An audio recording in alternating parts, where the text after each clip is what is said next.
ትናንት በነበረው ምርጫ አንዳንዶቻችሁ ገብታችኋል፣ አንዳንዶች ቀርተዋል። 24 ሰዓት ናት ለውጧ። 24 ሰዓት የገባን ሁሉን ነገር ይዘን የወጣውን ሁሉ አራግፈን የምንጥል ከሆነ በውስጣችን ዲሞክራሲ ብቻ ሳይሆን ስብዕና የለም ማለት ነው። የወጣውም ተምሮ ሊመለስ ይችላል፣ ያለውም ሊወጣ ይችላል። ሚዛናዊ የሆነ ነገር ያስፈልጋል። ወጥቷል ብለን ቆርጠን አንጥልም፣ ገብቷል ብለን ሁሉ አናሸክምም። ሁሉ በሚዛን ነው የሚለውን ማሰብ ጥሩ ነው። ጥሩ ነው። አጋጣሚ ሆኖ ለምሳሌ የኦሮሚያና አማራን ብቻ እንኳን ብንመለከት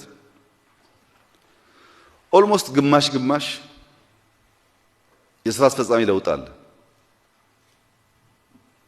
ኦሮሚያ ውስጥ 50% የሚሆን አዲስ የሥራ አስፈጻሚ አባላት ገብተዋል፣ ድሮ ያልነበሩ።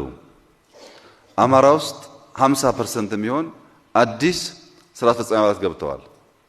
ከሥራ አስፈጻሚ በምርጫ የወጡ ሁሉ የማያስፈልጉ ወደ ሥራ አስፈጻሚ የገቡ ሁሉ ደግሞ ኢምፖርታንት እና የሚያስፈልጉ አይደሉም። ባላንስ ያስፈልጋል። ባላንስ ያስፈልጋል እና የገባችሁም የወጡትን ሰዎች የምታዩበት እይታ ዴሞክራሲያዊ መሆን አለበት። በዚህ ምርጫ አላለፈም ማለት ዘሆል ህይወቱ አያልፍም ማለት አይደለም። የኛ አባል ነው፣ እንዴት አድርገን እንጠቀምበታለን ብሎ ማሰብ ያስፈልጋል።